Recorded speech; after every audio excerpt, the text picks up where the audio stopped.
Hey, I'm Eggy Drago. I am the cream of the crop. I am The yolk on top. I'm a part-time video store clerk, a part-time brawler, oh yeah, and a full-time human being. Wow. When I went to Tokyo back in February 2024, I went to an idol concert on a whim because my VTuber Oshi, who graduated, was into that scene. Needless to say, I got hooked. We bought way too many checkies. So much so that we have 2 checky books. 2 checky-namakons. All hail the checky-namakan. After talking to a few idols, I realized every single one of them has a story, be it why they chased this dream, their ups and downs, and even their future after all this. And that's what I'm here to do. Learn more about the idol culture, the various scenes around the world, and to give them a platform to tell their stories. Every idol has a dream and a story to tell. This is IDOLEYZ.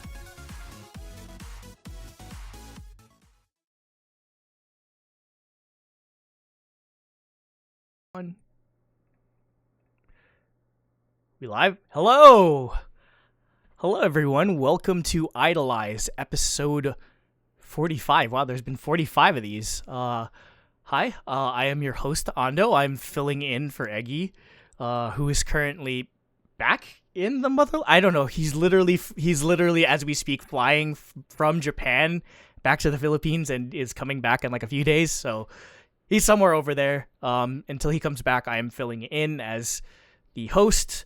For those that are new, IDOLEYZ is the #1 idol podcast on the planet. GJ3998D. Like they literally just found that planet. Like NASA literally just found that planet like a few weeks ago, and it's already popular there. So can't believe, incredible success. You can talk. You don't have to stay quiet. I was like, I haven't been introduced yet. I'm not sure if I'm allowed to speak. No, you can yap. But yes, so for those of you that are new, IDOLEYZ is a podcast that highlights idols in the idol community, everything from Chica idols, Kaiga idols, everything in between. If that sounds interesting, you can tune in every week right here on twitch.tv/EggyDrago. If there's any part you miss, or if you want to catch up on previous episodes, there is a YouTube channel where you can watch the VODs for every episode. Oh, except the last 2 because I forgot to upload them. I'll do that after.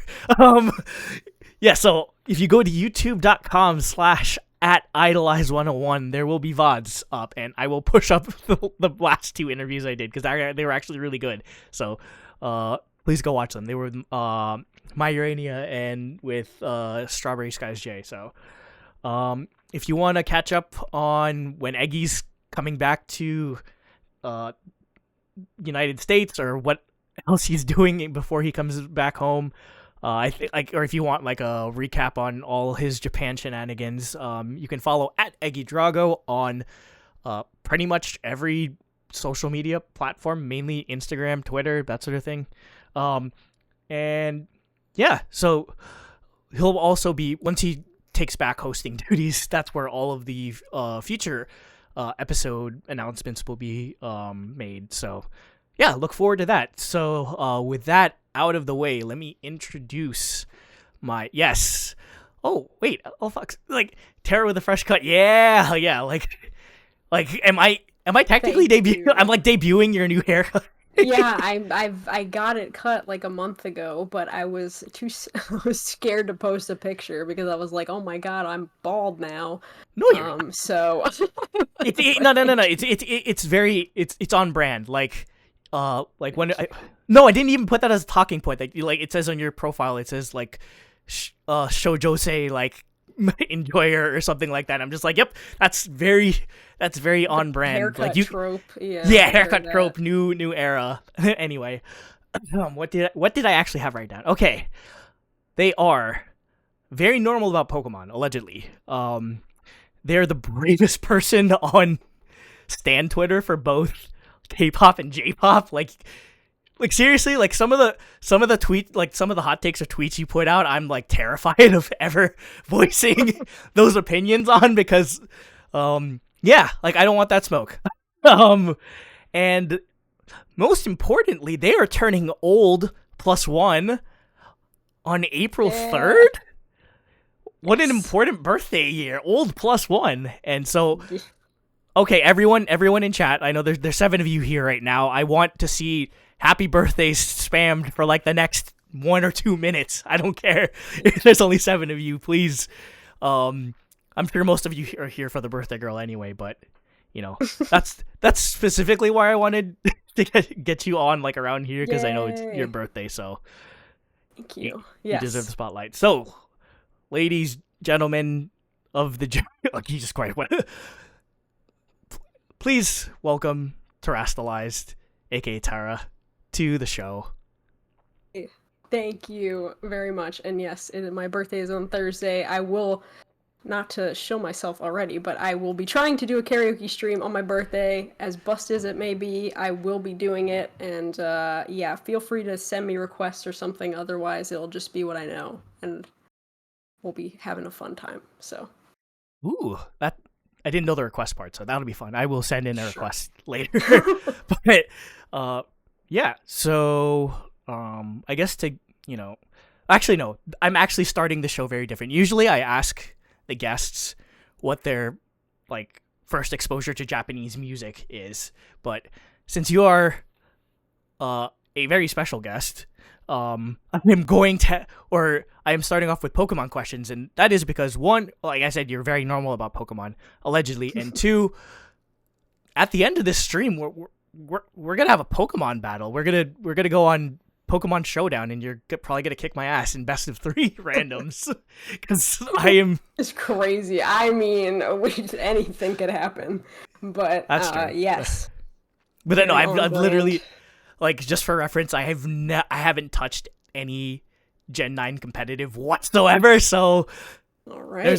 there's always a first time, I guess, and boy, there's gonna be 7 people that just see me figure it out, I guess. But yes, so to start off, okay, I will do the rundown. Favorite Pokemon just in general, like your 1 pick, favorite evolution, and then favorite legendary. Okay. Favorite Pokemon, if I have to pick one, I think I will have to say Snorlax, because I own a mug that says Snorlax is my favorite Pokemon that my dad bought me when I was a kid, and so I don't think I can change that at this point, so I'll have to go with Snorlax. My favorite evolution, I think, is probably Glaceon, also because I have a plushie of it. I feel like if I get a object of something, it has to be my favorite. But Leafeon is very close because grass type is my favorite type, so either one of those, but I really do like Glaceon. And then favorite legendary is really hard. I like almost impossible to pick one. The first one that comes to mind is Rayquaza. I also really like Cresselia, but I feel like I'm obligated to say Terapagos because my name is Tarastallized. Yeah. But for like, I guess, like growing up sake, Rayquaza is probably my favorite. I also have 2 McDonald's figurines of Rayquaza in my living room as decor. Wow. So there you go. That is, I guess, my favorites. But yeah, I've played every generation of Pokemon. I've been playing for 20 years now, which is insane. So, I don't want to say I'm a know-it-all, but like, I mean, kind of at this point. Yeah, clearly. I mean, I don't think you'd have like, God, how many you have like 20K on TikTok? I don't think you'd have that many people if you didn't know what you were talking about when it comes to Pokemon. Yeah, I mean, I do be yapping about the Pokemons. I've cosplayed Pokemon before. It's been a while, but I have done a lot of stuff. My favorite memory, Pokemon related, is going to Pokemon Symphonic Evolutions in 2015, I believe. And that was when they had like orchestra concerts where they performed all the music from Gen 1 through, I believe it was Gen 6 at the time. Okay. Was the like most recent one. And I really wish we would get a reboot for that with the new gens, because that was like the best concert I've ever been to. And I've been to a lot of concerts, but that one was like so special to me. They played End's Farewell theme from Black and White, and I like bawled, and my mom was next to me like, "Are you okay?" And I was like, "I am not okay. This game makes me so emotional." I quoted N from Pokemon in my yearbook, my high school yearbook. Completely valid. Black and White is just like the most special generation to me, as far as Pokemon goes. But yeah, it's a very special franchise to me, and I love it dearly. So Yeah. I guess just for reference, mine would be favorite overall. I mean, I did get in with Gen 2, so it'd probably be just Totodile, because Totodile is, like, I made a tweet about it. He's like, Totodile is my stupid blue boy. He's so dumb, but I love him anyway. And also just because, like, derpy, yeah. but he's very Yeah, cute. like, yeah, because Totodile was my first starter. Evolution would probably be Sylveon, just because I like the color scheme is me, designer, brain. Color scheme is very appealing. And favorite legendary would probably be Shaman, just because I'm on bit of Ondo lore here. I am very much like, if I was to pick like a spirit animal, it'd very much be like a hedgehog, because hedgehogs like are only active at like 3 a.m, so that's just like me. And they like they get very grumpy when they have to interact with people, and they like Ondo Sonic. Yeah. Oh God. Palette. Hi, Marie. Yes. No. I'm not. I swear I'm not a part of that weird part of the Sonic fandom. But like, I do love hedgehogs. I would own a hedgehog if I was responsible enough to own a pet. So yes, Shaman's my favorite. Okay. Close. I would go with Shaman, but because I'm very strict, mythicals versus legendaries. So legendaries, I would say like Rayquaza, probably Cresselia, but for mythicals, probably Shaman. But mythicals are weird these days because, like, I don't know, some of them don't seem like real Pokemon to me. Like Zarude, like, who is that? I don't know him. God. So Zeraora, like, I don't have one. Freaking, but Shaman, like, definitely, yeah. Shout out to me missing out on the Zarude event Yeah. in like 2020 and going on eBay to find a guy to trade me. Nintendo's not listening, I swear. Or Pokemon Company's not listening. Just because I was like, because at one point in my life, or a few years ago, I was trying to, I got really Legends Arceus pilled, and I was like, committed to being like, okay, I want to complete the Pokemon Home Pokedex. And so, I mean, like, I kind of give up on that, but I would still like to achieve that at some point. So, I mean, I do have like Pokemon just sitting in like a bunch of games that I still need to transfer. But yeah, that's why I legally acquired a Zarude over eBay. Hey, you know what? I did that a lot with Animal Crossing, trading villagers back during COVID. I got in like crazy beef with people on, like, they had Nookazon, I think was like the Animal Crossing Amazon. And I think somebody got mad one time because I traded them a villager that I had given like one gift to, and they were mad that I gave them a gift and I didn't like disclose that in my listing, and I had no idea. And they were so mad. They're like, I don't want her anymore. And I was like, oh my God, I just got in like crazy beef with this like Animal Crossing player. Yeah, I did not realize they took it like that seriously. It Wow. was very serious. I was like, I am so sorry. Yeah, so life hack. Yeah, don't give villagers gifts if you're going to try to give them away. Don't think people do that anymore, but hey, you never know. So Yeah. Okay, transitioning into the music. Well, so was Pokemon actually like a big part of how you ended up discovering Japanese music, or like was it like other anime, or that sort of thing? If we can just sort of transition to that, I guess. For like weeb stuff, I guess Pokemon was like the first introduction I had to like Japanese culture. So by that, oh, my cat's on his way. Japanese culture. Okay, let's just let him. Oh, hello. Right, there he is. Yes, that's Grimsley, named after the Elite Four member from Black and White, of course. Can't help myself here. But I guess like weeb stuff, yeah, Pokemon was my first sort of introduction to that. My brother got me into Pokemon. He gave me Leaf Green when I was 4 or 5, and I started playing that. And then he was also into like Yu-Gi-Oh and stuff as well. I didn't get so much into that. But this is actually, when I was in 5th grade, we had 2 Japanese women come and play the koto for us as part of our music class. And I was just like enthralled by it. I was like, this is so cool. I really love this. And then I started watching anime before school. It kind of aired on TV. I think stuff like Yu Yu Hakusho. And I just remember watching a few episodes here and there. And then I got into Dragon Ball when I was in middle school, and I started watching a ton of that. And then I got into Sailor Moon, and I Yeah. became obsessed with Sailor Moon. From like sixth grade through, honestly, I still love it now. But I started watching it like on YouTube in like 3 parts Yeah, with that was me with subs. Naruto. Very, Don't worry. yeah, very bad. But also my friend had bought the entire. My friend at the time had bought the entire series, I think, from a Goodwill, and lended it to me over the summer. So I like binged the entire manga. Um, over the summer, I think between like fifth and sixth grade or something, and then I went and watched it. So I was really into that. And then I got really into anime because of that, and I also got into Vocaloid. Through Vocaloid, really was my kind of gateway, I guess, into like anime music and Japanese culture and stuff. Because I saw a makeup tutorial on YouTube by Michelle Fan, who is a very Shout out Michelle famous. Fan. That's a no, like Love Michelle Fan. my I think sister. she's in a cult now, but Oh anyways, Lord, that my aside. I have okay. I have a sister named Michelle that is also very into makeup.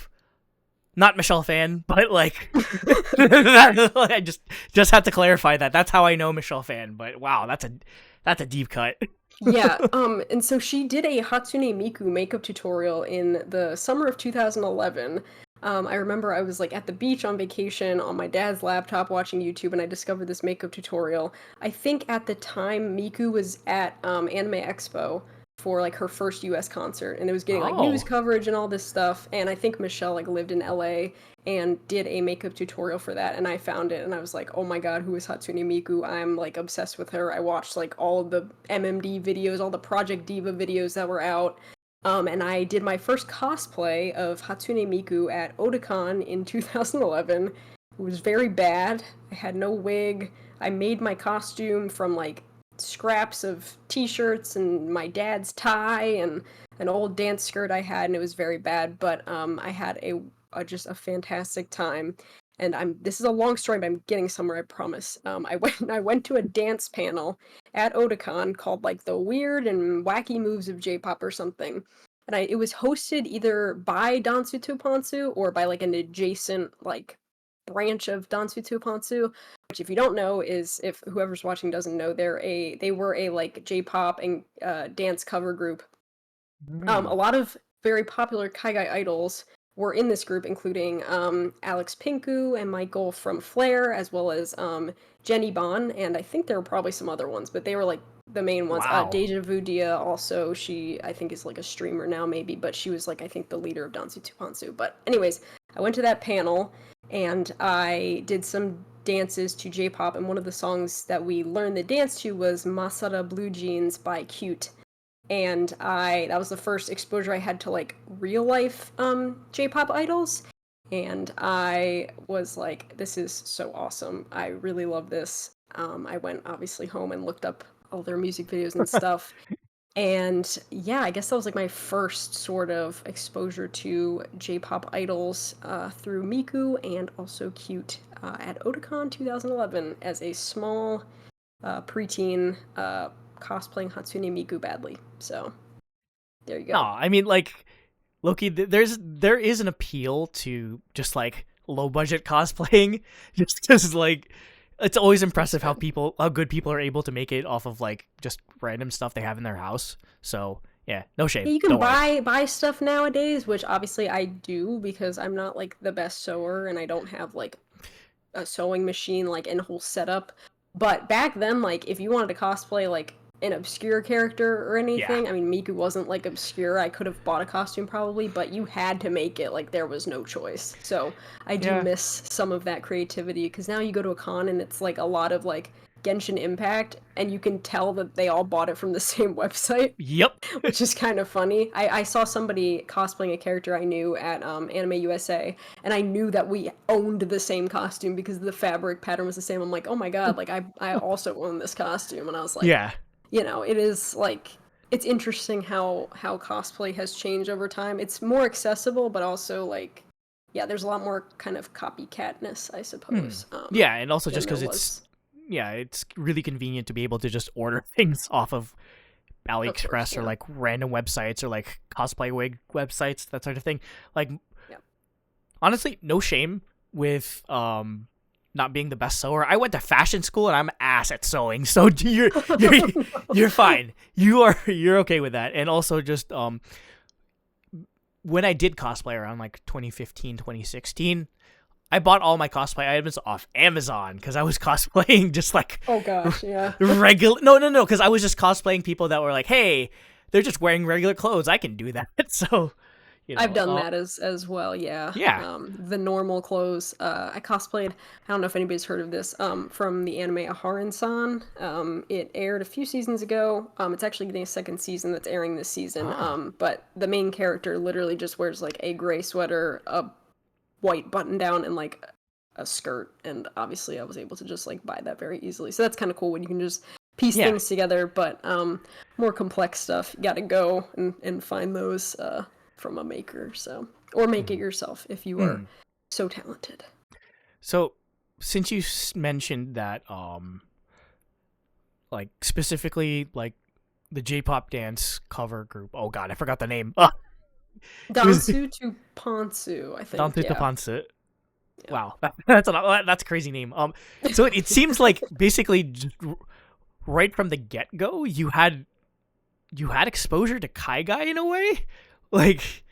Yeah, I mean, it was before they like existed, but at the same time, it was like, yeah, girls doing J-pop covers like on YouTube and stuff. So yeah, I had known about the concept for a really long time. It was definitely not new to me when I started doing it myself. That's for sure. Yeah. Yeah, like because I mean, well, your first exposure to like Japanese music, like tracks, like pretty much everyone that I've had on, it's either they get in through Love Live, they get in through Vocaloid, aka Miku, or actually no, it's basically just those two options and nothing in between. So Yeah. that actually makes sense. that's actually interesting. That you had such an exposure to like their work before they, I guess, blew up in a way. And obviously, like you already mentioned, like anime and manga and cosplaying is a very big part of not even just like your like persona, but like also just I'd say your like it makes sense, or like your visual aesthetic, even outside of just like Pokemon stuff or just like all the artwork I see of you is just very, very shoujo-esque. So Yeah, I'm super influenced by shoujo manga and anime. And yeah, happy to. I mean, I'm sure you have like an actual question about anime, so I don't want to like go into that too much. No. No, like, I mean, you already mentioned like stuff like Sailor Moon and all that sort of thing. So I mean, yeah, I could definitely tell like the influence there. But so was I guess did you find or did you fall into like the weeb rabbit hole first, or where did K-pop music figure into all of this? I'm curious. Yeah, I think it was around the same time, but it was like different. Like I didn't find out about it through anime. I actually found out about K-pop from going to I don't know if any of my girls in the chat remember the clothing store Limited 2, which is now I think Justice, if it still exists. But they used to sell CDs there, and back in 2009, 2010, I want to say, they actually, like, I don't know if they collaborated with, but they were carrying Wonder Girls CDs when they were promoting in the US. I think they actually filmed a music video, or not a music video, a movie. Yeah, they filmed the in movie. The US. Yeah. Yeah. So they had their CDs there, and I was like, Mom, I want to get this CD. They look so cool. And she was like, no, you don't need CDs right now. I don't know. I was like, she didn't want me getting exposed to like inappropriate media or whatever. It was definitely not. But like, I was like, okay. But then I saw them on TV as well, performing on some kind of talk show. And then later on, I saw Girls' Generation, who I felt like absolutely in love with. I saw them, I think, on Live with Regis and Kelly performing The Boys, and I you were was just you were like, so real for this, by the way. Like, You're like one of the few people I've ever talked to, or that I've talked to in our like community that is of this era.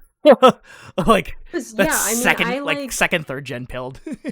Yeah, I mean, I think even people are surprised even when I tell them that like I'm like 25 or whatever, which to me doesn't seem that old, but I think a lot of people in the Kaiga idol community, not all, some people are in their 30s, but like a lot of people are in the like 17 to like 22 range, and they don't remember this stuff. And I was like, I was there for that stuff. Like I was in the weeb community cosplaying like at cons and stuff at that age and getting into K-pop at the same time as well. So I saw that. I remember like buying that album on iTunes. I was just like obsessed with all their music videos. I thought they were just amazing, and I got really into all the like second gen K-pop groups.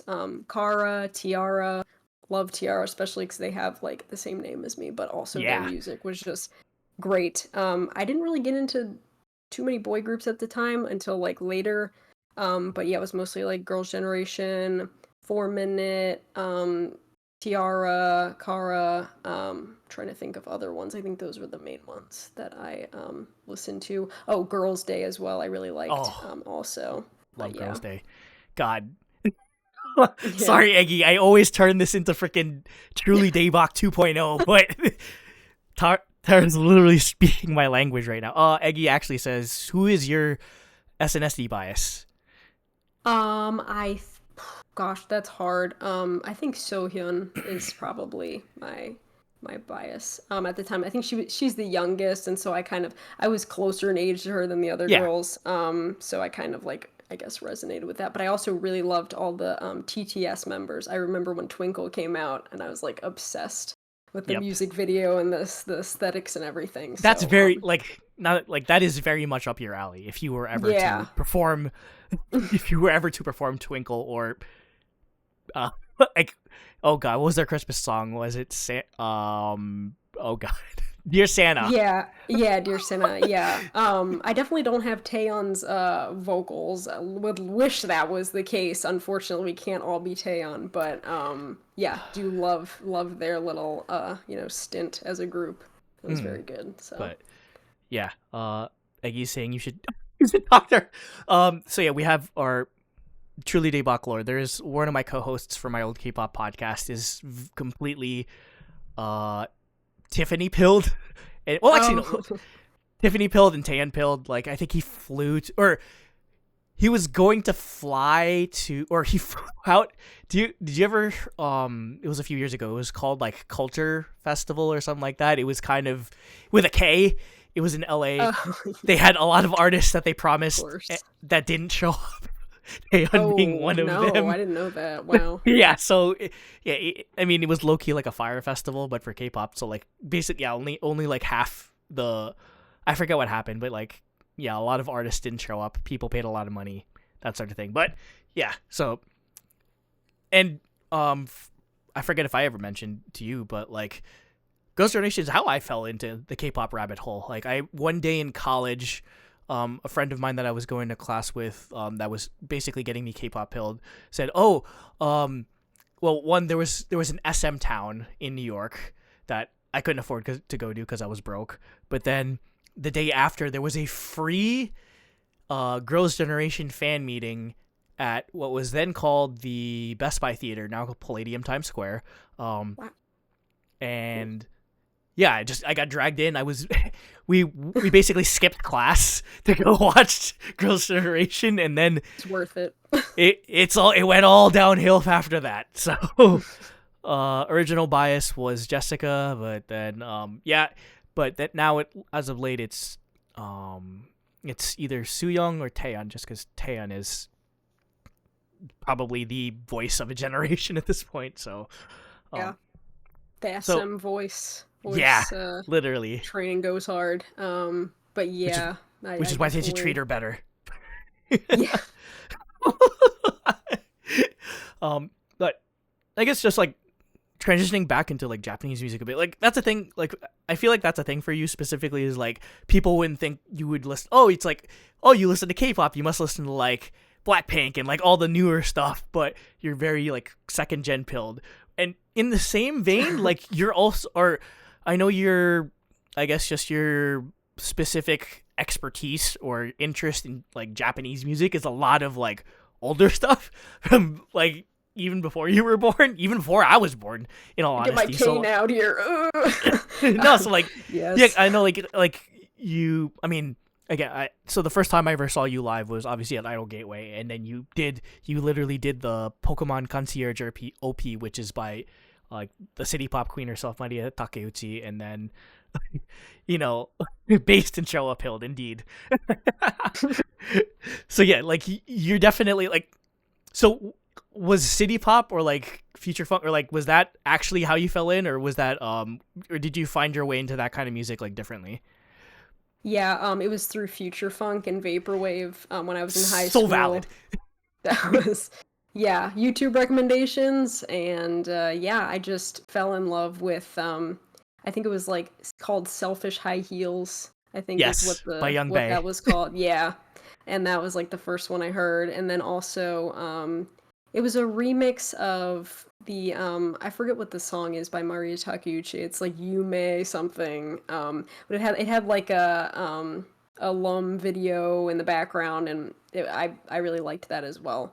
And those were kind of the ones that I found. I fell in love with future funk, and then I didn't really venture out too much into city pop until 2020 when I watched the anime Kakushigoto, which had the ending theme, which is Kimi wa Tenenshoku by Eiichio Taki.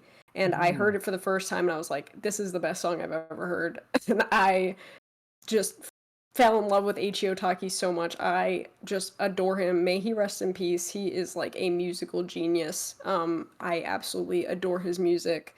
And it's very reminiscent of like stuff I listened to as a kid. You know, obviously I grew up listening to like the Beatles and Queen and all of the like classic 60s and 70s music. And Eiichio Taki is like very clearly influenced by that, as well as Tatsuro Yamashita, who's also like literally. the goat of city pop. Yeah. And his like production is just all very, you know, kind of Western in a sense. But yeah, I think through Eiichio Taki, and then I also had a friend in college who was a big Tatsuro Yamashita fan, and she kind of sent me some of his stuff as well. And I just really got into that. And then I got into, you know, Henri and Meiko Nakahara, and the Eiichio Taki's Niagara Triangle was kind of like the Volume 2 album was him and Masamichi Sugi, and also Motoharu Sano. All three of them, I love all their music individually.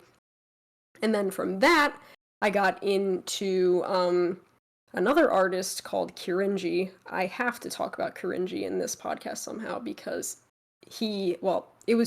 they're brothers, but one of them left in 2013. But Takaki Horigome from Kirinji is like my favorite artist ever. If I ever could get a song produced by him or work with him in some way, that's like an impossible dream.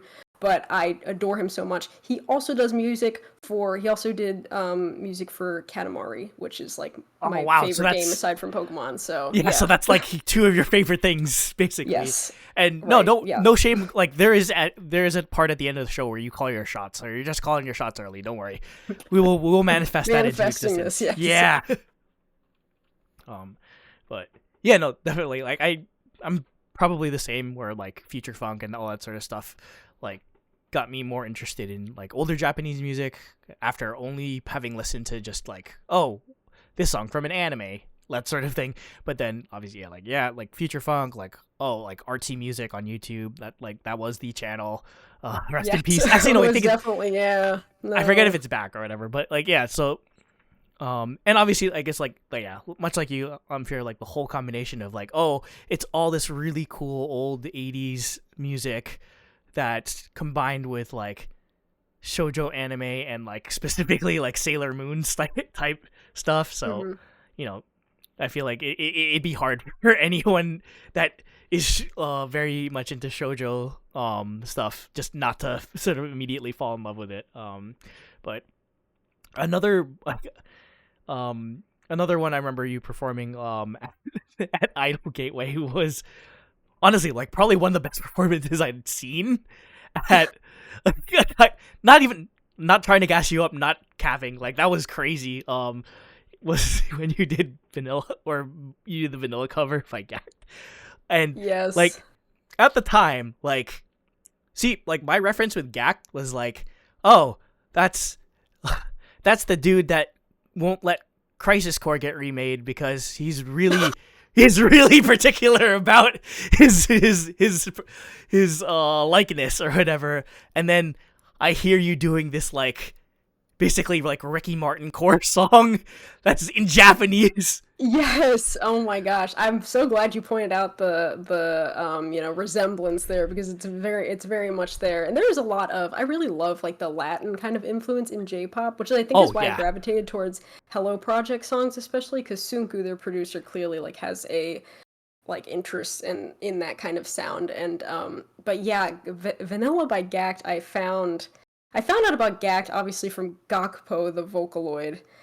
Because that's his voice provider. But I also fell in love with Visual K through Black Butler, of course, as many do, through their openings, particularly Shiver by the Gazette, I really remember loving in middle school.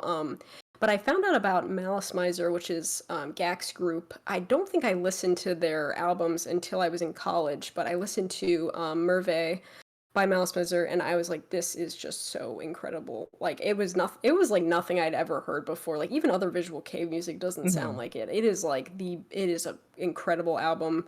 And I definitely recommend anybody go listen to it if you're able. It is not on streaming, but I know you all are resourceful and you can find it. And so I recommend you to listen to it. But yes, Gact is a character.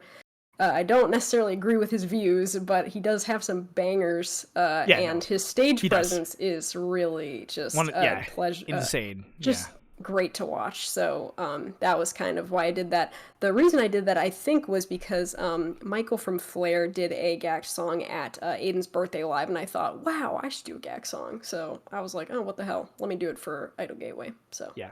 Speaking of Aiden birthday live, I think I was like scrolling through like your IG just trying to pull like pictures for like the slideshow or whatever, and then I see some of your footage I see some of your video clips from Aiden's birthday.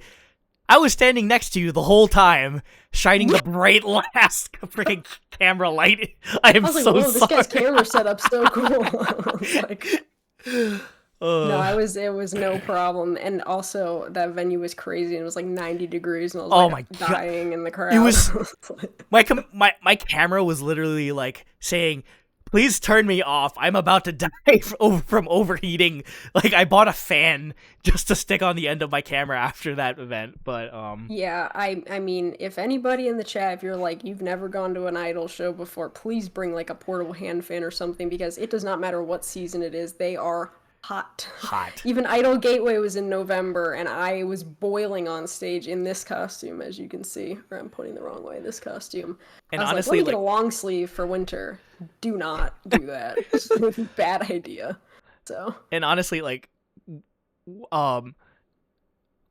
low-key, like, I basically, it's bad, but I don't even, or part of me doesn't even associate Vanilla with Gact. I just associate it with you because that performance just stuck in my head like so deeply. And honestly, that photo I have of you, I see, like, I have a backlog of photos that I forget to edit, and so like I was only able to like put out one or two, but legitimately that photo I got of you for at Idol Gateway is probably one of my favorite photos that I've ever taken.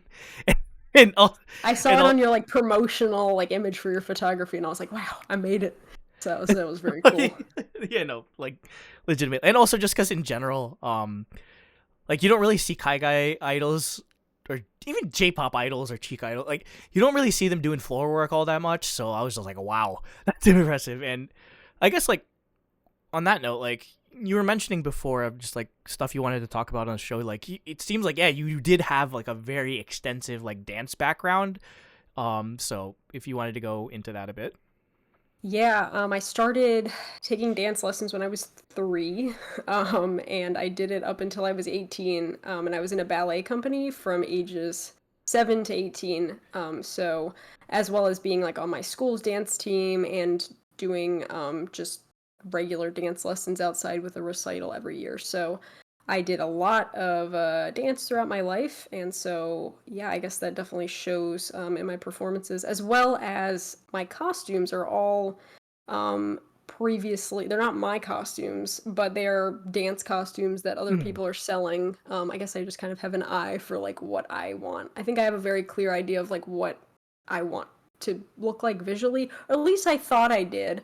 But now I don't know. I'm like I'm not sure what I want to wear or whatever do in the new year. This dress I had on was supposed to be my first Idol costume, which I don't know why I thought that was okay to wear for an Idol show. It's like a very boring dress, but I was like, well, cute, it's got fruit on it. I'm doing a fruit song. And then I saw my like cheetah print like costume, the pink one that I wore for my first live, and I was like, this is how I want to start my Idol journey. I haven't seen the other Kai Guy idols wear a costume like this, but I think it kind of conveys what I'm trying to go for. But I would love to get like a custom costume or something that has that kind of, tropical flair. Because my tagline theoretically is the summer vacation idol, so I want to like do a little bit more of that at some point. But yeah, I did dance for a long time. I did not do musical theater or singing or anything until I started this. So there's that as Wow. well. So like you hadn't like really like done, I don't know, like chorus in school or like perform. Never. Nope, I am not a singer by trade or anything. I guess sort of. I did a summer camp one time. That was like a School of Rock sort of vibe thing, where I did sing like a song or two, but I was like not confident at all, and it was like barely anything. I didn't do chorus in school or anything. I did like summer camps where I sang, and I did one theater camp, and I got like a single line in the entire production because I was like not confident in my singing at all.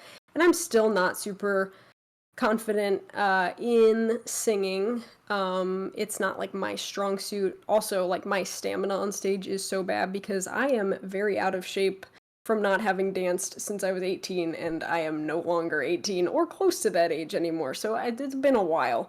So I definitely want to work on that more, get some voice lessons going, and try to get a bit better at that. But yeah, I'm not a theater kid like many other Kai Guy idols. I don't know anything about it, but yeah, I was a dancer, I was a ballerina, I was very prim and proper and all of those things. So Jay Strawberry Skies in the chat is like ballet trained idol. Yeah, because I had Jay on last week and they were talking about like, oh, like they did ballet training too, and I think I asked Jay if they could hold point. So I guess I will ask you as well. You were able. I assume you were able to hold point if you're doing it that late into your yeah, teenage I did. years. Yeah, I did point from when I was 12 to 18. So Wow. yep, went through many a shoe. Fun fact: point shoes are like $100 a shoe, Yeah. and you have to buy them like. I mean, some And people buy them like every few weeks. I tried to buy mine like every couple months if I could really squeeze it out, but it yeah, is a very expensive hobby, sport, whatever you want to call it. So yeah. Like when I was in college, like I had a teacher that, or like obviously I'm learning about like shoe design, all that sort of stuff. So yeah, he explained that like yeah, basically like you go through point shoes like you go through like I don't know, like food. Like basically it's just like you go through it really cool. They're very expensive and they break very easily. they're made of paper. So Yeah, they're basically, made of yeah, paper like literally, mache, like so yeah, like the end of it is literally just like a bunch of like paper, and that crumples and that deforms over time, and after a while, if you keep using it, you can't hold point, so you have to replace it, and all this sort of stuff. But so or I guess just like side tangent. So would your La Seraphim bias be Kazuha since she also did ballet for God knows how many years? This is okay. This is gonna get me in trouble, but I'm gonna say it. I am not a big La Seraphim fan because I feel like they're too cool and they would have bullied me in school, and I need music for losers. Completely understandable. Yeah, no, they're 100%. Yeah. They're 100% like hot girl music. Like all of their Yes. merchandise is really trendy and very 2000s esque, but I need my they've got it. Christian horse girl music down. Like that is my G friend. I need like CSR. I need A Pink. Like that is my vibe. I'm definitely more in the cutesy kind of vibe. But I do. I mean, of course, like Sakura was like in HKT48, so of course I have like a love for her for continuing her Yeah, idol journey after leaving that. yeah, And then of and course I was an Eyes One yeah, fan as well. So and I mean, like, Sakura acts like a hot girl now, but everyone knows she's a dork inside. So she's a that is weird true. gamer dork that has very bad smell and can't run. So I love her for that, all of those aspects. Don't worry.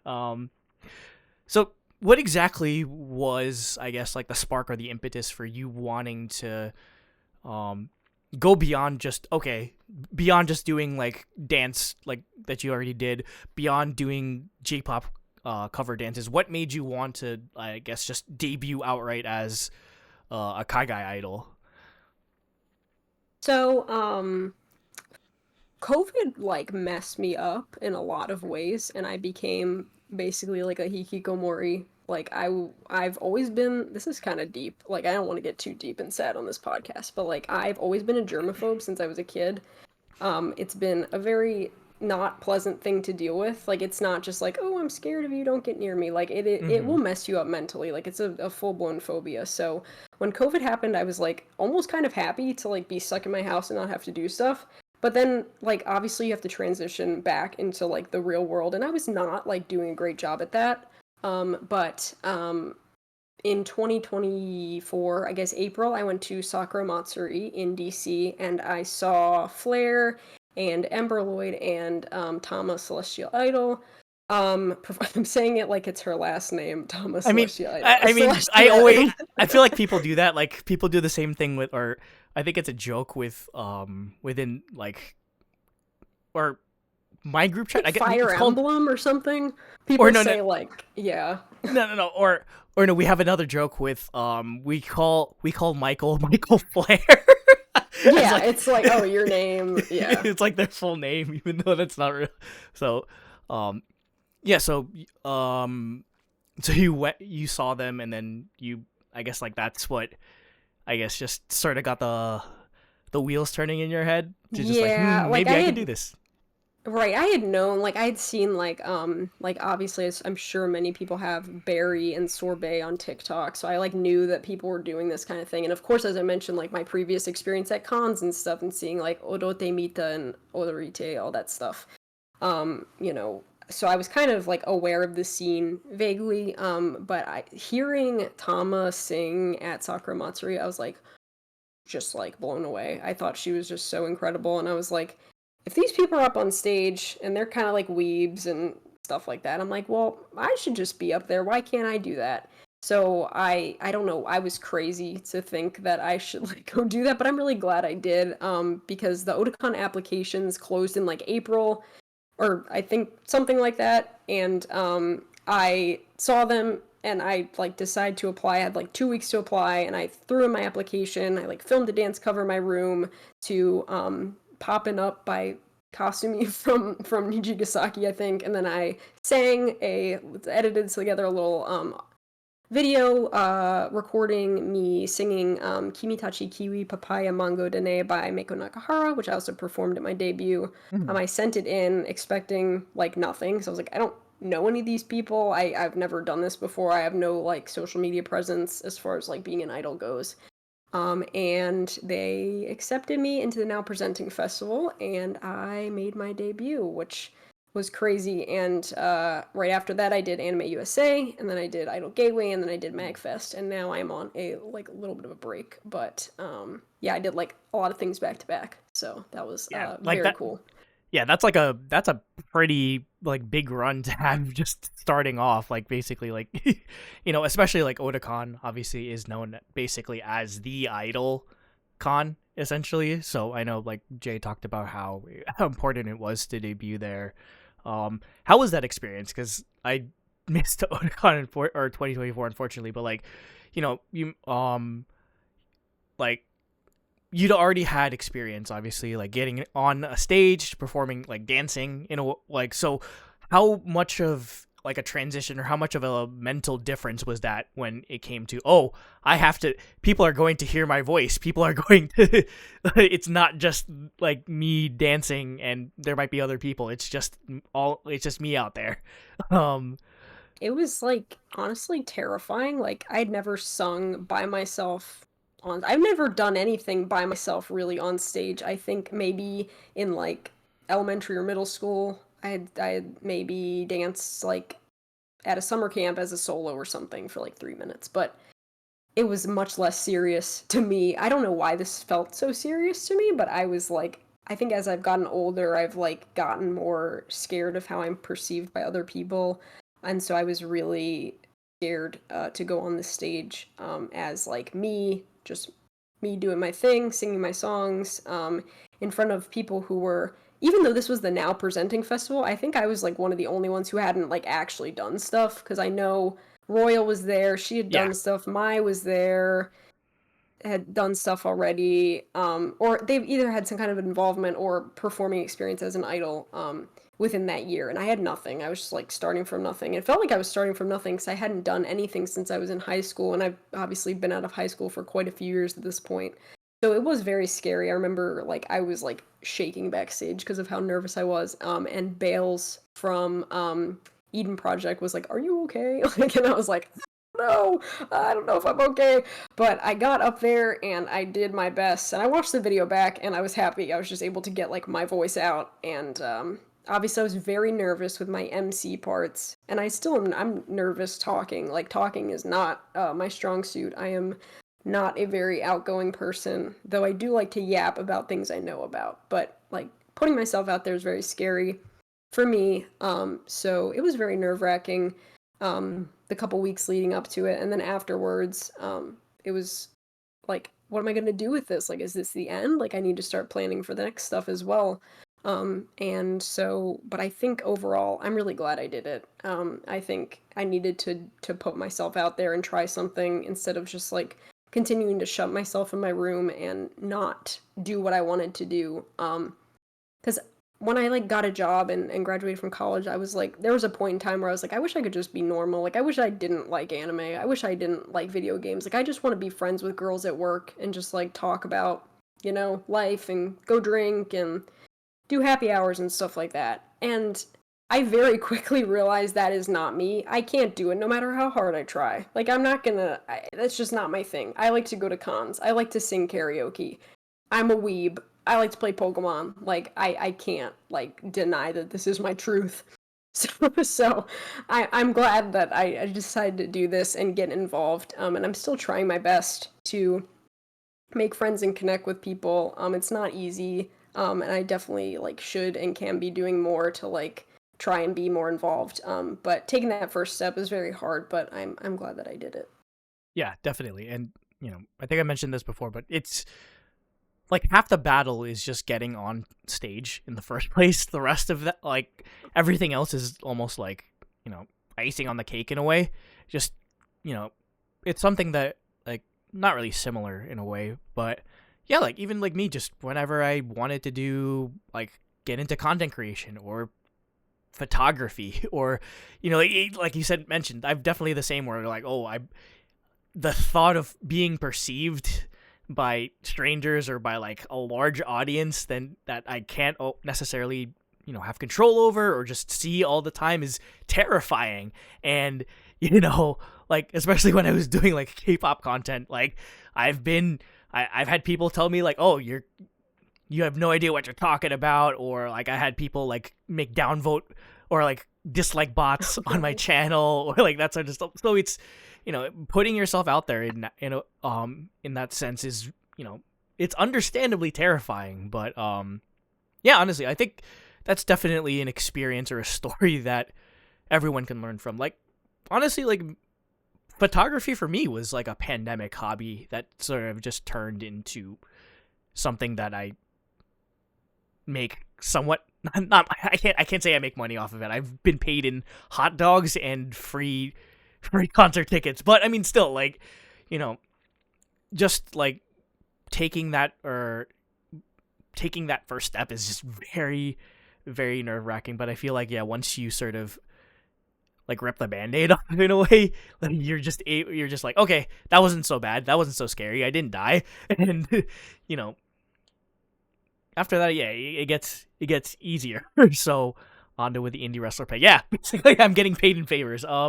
But so did you have like any like friends or family or people like you knew in the crowd who like that, or was it just you, or was it just like you and like SO or like? Yeah, so my parents flew up from Florida, where they live, to come see Wow. me, which was very nice, because they knew this was kind of a big deal to me, and I was talking about it for months, like, I think I'm gonna, try to do this idol thing, and they've always been, like, pretty supportive of my weeb stuff. I mean, my dad took me to Otakon from when I was 11 to, like, 18, so obviously, like, he had been, they're not, like, super into anime or anything, but, like, they're supportive, more or less. And then my boyfriend, of course, was there. My manager, oh, sorry, I gotta keep it professional. My manager is there, and I've been with him since 2018. So he's been through all my whatever things that I try. I want to be a professional Pokemon player. I want to be a VTuber. I want to be a TikToker, whatever. He's seen me through all of it and been very supportive along the way. So he was obviously there, and he brought some of his friends. And then I had one friend from college, Thomas from Peach Tea Punch, who is a anime song cover band, and they are doing a thing in like a month or two, I think, some event. Oh I don't wow. know. Somebody can Wait. look it up. I've seen No. posts about I it. but- have that in like the upcoming events thing, but I did not Okay, realize yeah. you had any connect. Wow. Thank you for Yes. helping me do my yeah, job. all the members of that band, at least at some point, went to University of Maryland, College Park, which is where I graduated college from. So that is how I know him, and Cassie, who's the keyboard player. So I know both of them. And then one of my friends from high school, actually I've known her since I was like 4, her older sister came. I didn't know until afterwards. She told me she saw my video on TikTok promoting it, and she brought her friends to come see as well. So that was really special. And this also happened at MagFest, where I saw 2 girls I used to dance with, and they didn't know I was there, and I didn't know they were there, but they were like, Tara? And I was like, oh my god, I haven't seen you guys in like 7 or 8 years. So it was crazy. Sometimes people show up unexpectedly, but yeah, I had a few people come out and support, which was very nice to see those people afterwards. Though I think my parents hightailed it out of the show after I was done, so very quick appearance there. But yeah, it was nice. So And that's definitely always definitely makes it easier to just have people that are supporting you, because obviously like outside looking in, it might be like a weird thing. It's like, oh, like, wow, this is like like you're gonna perform and like songs in front of a crowd or whatever, like, or it might be something that people might not understand completely, but yeah, that's always cool that people like that come through anyway just to support you, and yeah, I'm sure like that's definitely helped make things easier, or like make things like seem less terrifying whenever you go out on stage. So was that, or how were your like other I guess other times performing? I mean, like, I guess we could split this into 2 parts. So like you obviously like just performing like different set lists, and then specifically which I'm so sad I didn't get to see MagFest. Like, how did I'm interested in hearing how that whole concept came about with Katamari Damashi. Yes, MagFest, I think, was my favorite show I've performed so far. It was the biggest audience, and the people there did not like know what Kaigai idols there. They were like just there to hear video game music, and probably just wandered in there thinking, "Oh, this sounds cool. I hear some music outside." So when I saw the MagFest thing, I've always like enjoyed like games, I guess. I mean, I've only really played like a few series, but the series I do enjoy, I really enjoy. So Katamari is one of those. I played the re-rolls when they came out, actually, but I had been a fan of it because of the music previously. As I mentioned, I'm a fan of Kirinji, and the whole Shibuya K music era I'm a huge fan of. And it's so very like Shibuya K is just very integral to like the whole, not even just like the sound, but like the whole aesthetic of Katamari Damashi. It's just very of the time. Yeah, I love how like just like absurd and like the game is. I just think it's easy to play, but it's hard to master, I guess, kind of thing. Like, I mean, you have to play it a lot, but like you can pick it up and play it very easily, which is good. I don't like I hate puzzles. I mean, maybe I'm a little stupid, but like I like games I can just kind of like jump in and start playing. So that is one of those, and obviously the music is just like phenomenal. So when I saw Magfest was coming around, I was like, let me do a video game song. Well, what game has great songs? Katamari, obviously. And then I decided to cosplay Michiru Hoshino from Katamari, who's like the girl that says, Cosmos o Kanjiru. And she's also on my wall. I don't know if you can see this print. Yeah. Oh, I'm pointing the wrong way. This print right here I bought at Magfest. That is her. And also, fun fact, Michiru Hoshino is also the name of one of the first-gen members of AKB48, and they are not the same person. But Michiru Hoshino also has some wonderful solo music that is kind of like space-inspired, sort of. And she has a wonderful song called something, I don't know, it's on her second album. And it is like the most Ichiotaki, non-Ichiotaki song I've ever heard. So obviously I love it. But anyways, that aside, yeah, I decided to apply with this song, and they accepted me, which I was happy. It was hosted by Tama and Dapple aka Brooke, so I kind of knew them already, but I decided to try for that, and it was really fun to see Kaigai idols sort of outside of their element doing, video game theme sets, songs that you don't normally hear at other shows. It was really cool. So yeah, I had a ton of fun there. The crowd was huge. They were doing like call and responses to my songs, because there's like parts of the song where it like, echoes and stuff, and they were singing all the echoes. Everybody knew the song. It was really, really great. And I loved like doing a little cosplay idol element. Probably wouldn't do that too much, but it was really fun to do that for Magfest. Yeah, I mean, honestly, like that's probably one of the two things that sticks out about you, is that you very particular in your song choice, and like I feel like there's a concept or like meaning behind everything. So, again, the music, your outfit, I guess like the vibe you're trying to go for. So, I guess just like you mentioned, like you're not always or you're not planning on doing cosplay like themed type of things all the time. But I mean, just to pick your brain, what are some other like interesting concepts or tributes or I guess like things that would define you that you'd sort of like to present on stage? Yeah, I think, of course, the classic, like, Love Live cosplay idol performance. I've never done that before, and I feel like I missed kind of the opportunity of, like, when those were, like, the peak of idol cosplay. Like, every idol cosplay dance group was basically a Love Live dance group. Yeah. Now it seems mostly to be, like, Project Sekai or, like, On Stars. I don't know. There's been, like, a slight shift away from that, but I kind of regret not doing that at the time. So that's one thing, and then also, I guess, like, there's some J-pop idols that I like that I would definitely like to do a tribute to. Of course, like, a city pop tribute could be really cool, 80s idols, or, I don't know, I'm trying to think of other, like, I don't really watch too many idol media. I mean, the only Same. idol anime I've seen is, like, Love Live. I've seen a little bit of Idolmaster, and then I watched Selection Project, which I don't know if anybody even knows that anime, but it was okay. I don't know. I watched it just because it was airing that season. But yeah, I guess I'm more inclined towards, like, I've always been more inclined towards, like, I guess 3D idols. Just based on, like, my history with, like, the idol genre and such. But yeah, happy to talk about, like, some of my favorite J-pop idols as well. But as far as cosplay stuff, I'm not too sure about doing, like, cosplay performances in the future, but we shall see. Just to plant an idea in your brain, I would very much appreciate, and I know he's probably not watching because he's not Kai Guy pilled yet, but I have a friend named Paul that lives in the DMV area that is probably the most infamous buddy I know of, because he followed when Vivi's came for did their tour last year. At the DC show, he dressed up as a cactus because specifically because Eunha has a pet cactus named Paul, and Oh my god. so Wow. he went to DC, he went to Philly, he went to Boston, and then he found out, oh, I'm going to the New York one, so he bought a ticket for the New York one, and then they just kept recognizing him. Anyway, G-Friend stage?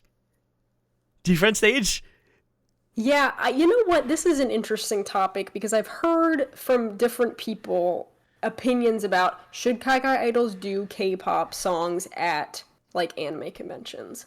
And I don't know, I have mixed feelings about it because on one hand I'm like I think you should do songs that you like, but then you may risk like a lack of engagement from the crowd and people becoming kind of disinterested in your performance. So I think it's tough. I think like time and place, you know, for everything, of course. But I try, and maybe I'm setting like boundaries for myself as to like what I do. And I definitely set way too many rules for myself because I take myself way too seriously. I think I'm kind of a funny person, but I'm also like very serious to myself.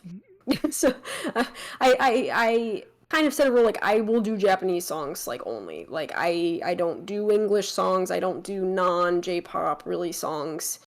Like that's kind of what I do because I think that's what people want to hear. If you go to a con, you're going to want to hear like anime music or anime adjacent music. If you're at like an independent event, maybe you're a bit more open to other stuff. But for me, I like sing what I want to hear at like an idol event.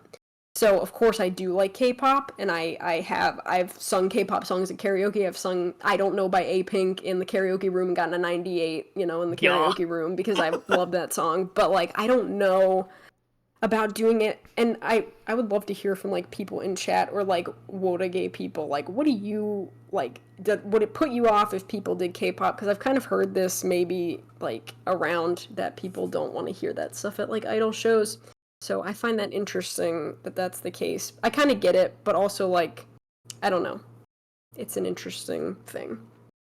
Like, I was actually on the way back from the Idol live that I went to go see. I actually was going back on the train with MS Paint Palette Marie, and we were actually talking about like at least for me, obviously like I'm still kind of an outsider in this, and I'm very coming from somebody that's very like K-pop pilled that's entering this scene.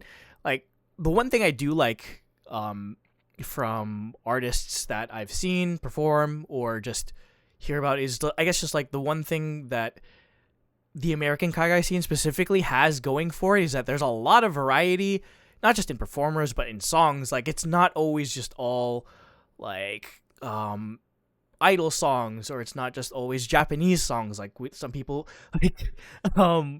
like at Bread Party Aiden performed a Pitbull song, or you know, like sometimes like you hear like, you know, just random like American songs and they just find ways to mix to it or to, you know, make it, I guess, idol in a way. Like I don't know, I guess just like for me, I like that type of variety. I like that, like, oh wait, you're like you have an interest in all these different things. And you know, I guess it kind of like being somebody that's sort of in both, I guess, not that it's like a this or that sort of thing, like someone that's in both camps in a way. Like I do like when I guess just those two communities kind of find a way to like come together or collide, which is why I loved IDOLEYEZ one, because it was like, wow, it's J-pop stuff mixing with K-pop stuff, and you know, it's, you know, like I don't know, I guess I always find that aspect cool. And you know, in a way, like a lot of G-Friends music is very, very, very Japanese inspired. Like like one my go-to thing when they'd like towards the end of their like tenure before they got kicked out by freaking Source Music, was that, wow, a lot of these songs sound like they'd be perfect for Madoka Magica or like other types of you know, anime inspired things. So you know, I do appreciate the I guess like variety. At least for me, variety is the spice of life. And specifically with you, like one thing I do enjoy is like, oh, you're like, not a lot of people do like city pop or like older style songs. Not a lot of people, you know, do, honestly, like I haven't heard that many people do Gact. So you know, like I always like hearing you know, unique, I guess, set lists, unique, I guess, performances, because I guess like all of that together is just sort of for me is what makes the Kai Guy community. C-Line87 says, if the Kai Guy scene can enjoy Space Jam mashups, then I'd say the options are pretty broad. Like, yeah, no, that's honestly pretty true. Like, yeah, there's some crazy mashups. They make some of the like the Aniwaza people, they make some of the wildest like call and mixes. Like so, you know, in a way I like when they embrace the weirdness of it. So speaking of, I guess, just I guess like things that define you, like, so was Tarastallized always going to be your stage name, or did you have like any alternate choices, or just like, obviously I understand like the Pokemon connection to it, but Yeah, I picked Tarastallized maybe a few days before Otakon. Originally, I was going to go, so I went by Tsukiko, was like my alias online for like, I don't know, from 2018 to like 2024.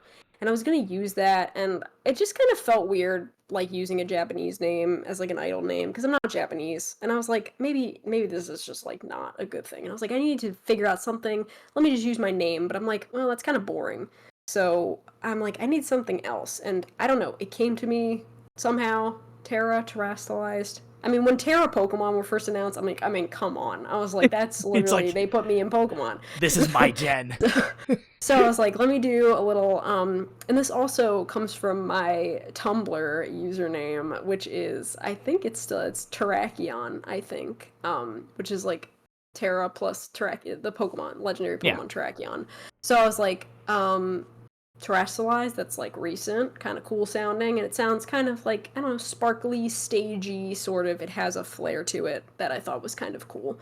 So that is how I chose that. And then my theme, I guess, the theme came before the name, so I kind of, I always loved like the beach and like summer kind of music and the vibe and all that kind of stuff, and it wasn't something I'd really seen people doing. I guess, I don't know. I don't know if like it's really essential to have like a clear concept as an idol. I mean, people change and shift naturally throughout their like progression, but that's kind of like what I wanted to do, and I tried to, for my first show, definitely pick a set that kind of incorporated all of those elements, both having sort of like a Latin sound with like all my songs, and then having Storm and Love Live, which is obviously a summer song, they say it in the song, and then Kimitachi Kiwi Papaya Mango Dene obviously is like a fruit-themed kind of romance song. And then my second song didn't really have like lyrics that necessarily match with those, but I think sound-wise, it was... I always try to have like some level of cohesion with my sets, is kind of my goal, so that people like, you know what you're getting with you're getting the Tarastallized experience. I get a lot of this actually from drag. I watch RuPaul's Drag Race. I'm a big fan of drag, and I really love when queens have like a concept and they stick to it. They know what their brand is. They know exactly like, this is me and this is what I do. And I think I really admire that ability to kind of, find yourself, find your image, and all of those sort of things. And that's kind of what I'm trying to do for myself. And it may shift over time, but I think it will always still be me. I mean, this isn't a character, it's just, I guess, a more confident version of me or whatever, but like, that's who Tarastallized is, I suppose. Is, this kind of summery, fun, very sparkly, very, 2000s sort of era kind of J-pop idol that also kind of likes to throw it back to the stuff that I, grew up on, 80s music and stuff, but it's almost never present. It's always somewhere in the past, I think, is where I lie in my sensibilities and my music taste and aesthetics and all that. I definitely have, a penchant for the past of J-pop. Though I still listen to stuff today, of course. But that is sort of where my resonance is, like, with visually stuff. I like that sort of era, so the most.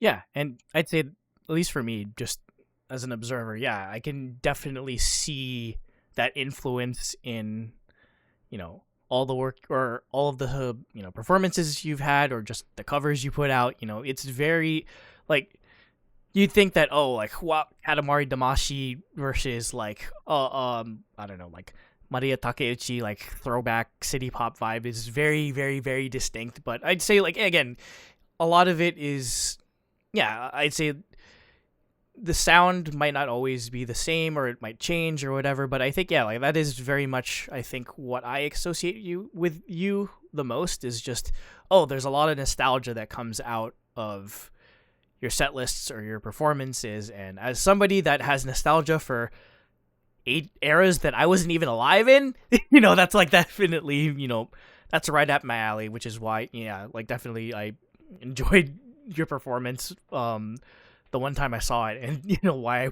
I even back then, I think once at Idol Gateway, I was already like messaging Aggie. I was like, wow, I think like Tara would be a great guest for Idolize, because I had never really seen. Hello again. Never really seen performances like that. So, I guess just in that sense, would you be? How interested are you in doing any? I guess just original music. I know that's a very tall task, and by tall I mean expensive, but Yeah, well, I actually have an original song already in production, so thank you for asking about that. what? But yes, it will be coming hopefully by summer this year. I need to do vocals and stuff, but I have worked with a producer. I don't know if I can say who, but is a well-known producer in the Kaiga Idol sphere to create a super summery bossa nova sort of inspired track that I think is very Tarastallized, and the name of it comes from a Pokemon game, location in a Pokemon game as well that is very special. So please look forward to that whenever it may drop. Might be a while. I don't know. Production and stuff takes time, but Definitely. it is cooking. So yes, definitely making my own music was not something like I thought of when I first started, but I feel like you can't go so long without like wanting to make your own like song. I mean, I've heard so many other Kaiga Idol songs that I've really liked and resonated with. My favorites music wise, I think the song I first heard that I was like, wow, I really love Kaiga Idol music was Meowgical Rosie's Everything is Magical. I love that song so much. It's I'm just gonna have so to look that one up. And yeah, it's so good. And then also Phoebe's Your Harmony, which I think is like I think that's like the best Kaiga Idol song. It is I don't think so amazing. You're like so. I don't think there's anyone that can call themselves a human being that listens to Your Harmony and doesn't shed a tear or 15,000 tears like every time. And I'm not like a big like, oh, this may be emotional, but like genuinely I get chills like when I hear that song. Same. It sounds like a it reminds me of some of Supercell's old music from like 2012, when they were doing like the ending to like Bakemonogatari and stuff like that, like that sort of sound. Odds and Ends is like one of my favorite Miku songs. Like it really sounds like it comes from that era of like Supercell, which I just love so much, and it just has this like perfect sentimental sort of pull to it that I just think is something that I haven't heard in a while. And I think I just love Phoebe. She's really great. Every time I've talked to her at a con, she's just so sweet, and I think she's just super talented, and incredibly she deserves talented. all of the praise and everything. Yep. She works just so hard, and is just really an inspiration to myself, and I'm sure like every Kaiga Idol would say this, but I just really, really respect her a lot. I mean, not even just Kaiga Idols. Again, like Phoebe is one of the 3 pillars that found or that was behind like I guess the impetus for creating Idolize.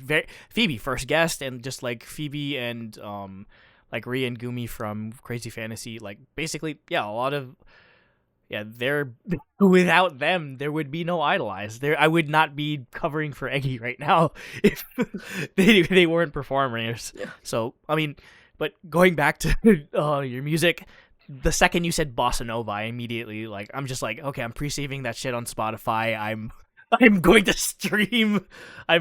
stream it like 100 times, or I need I'm very into like Last FM scrobbling, so like that's very important. Oh, I I'm need a scrobbler. You know, Oh, I be scrobbling. yes. Yeah. Yeah, no, I mean, especially yeah. I love to see it in just, I mean, I've been using Airbuds lately too, which is like an app because yeah, I need to get for on some that. reason Apple Music makes things difficult with like auto scrobbling, so I have to do like manual scrobbling, and this app is like one of the only ones that actually like lets you track your music. And I want to rant a little bit about Apple Music because I had downloaded, so they're putting Hello Project music on Yeah, I heard about that. Spotify Yeah. very slowly. However, Apple Music already had all of it. Only Apple Music America, though, not Apple Music Japan. If you wanted it in Japan, you had to buy it, but Apple Music people in America were lucky enough to have this. However, with the rollout, they are actually removing select songs from Apple Music. So I have lost, like, albums of Hello Project stuff No. that they have, like, selectively re-uploaded. So I am, like, slightly fuming over this because I went to check my W album. I don't know if anybody knows W, they're a group. It was Kago Ai and Nozomi Suji.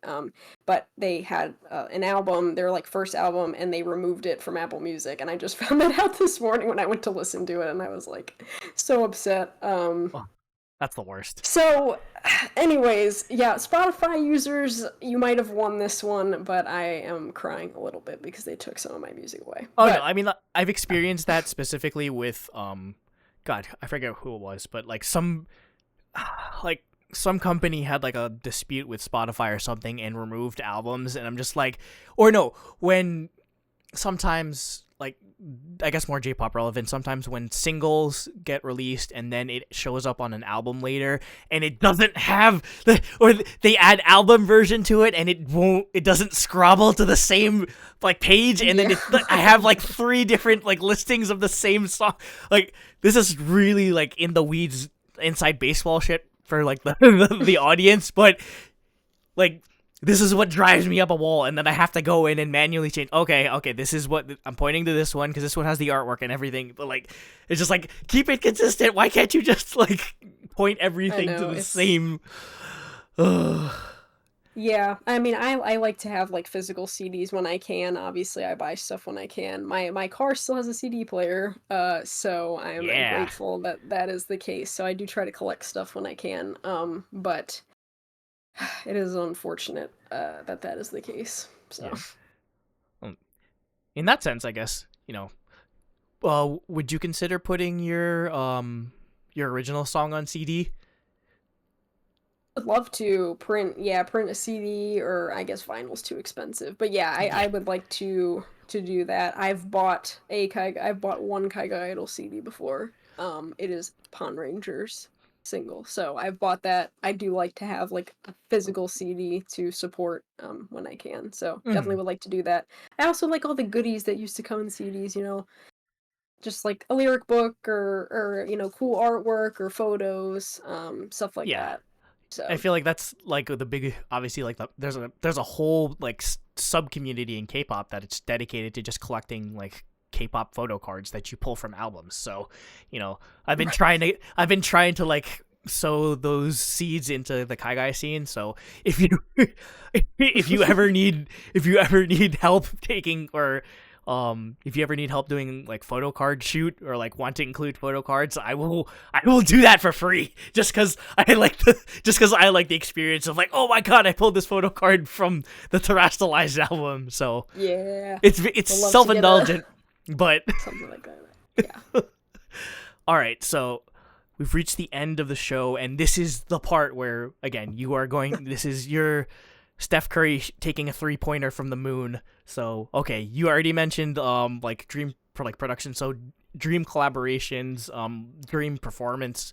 Like, is there like a convention or like a stage or like an event that you want to perform at? So, floor is yours. Yeah, as far as collaborations, obviously I think the dream would be like an anime opening or ending. Would be a bonus if it was an adaptation of one of my favorite series. I'm very shoujo pilled, as we've kind of discussed before. One of my favorite anime is Natsume's Book of Friends. And it recently just got a wow. 7th season. But if it ever gets an 8th season or a 9th season, would love to them to call me up. Don't think that's gonna happen, but hey, you never know. So that is one. And another one is getting a song written, I think I already mentioned this earlier, written and produced by Takaki Horigome from Kirinji. He's like my favorite artist. And another one, Dream Collab.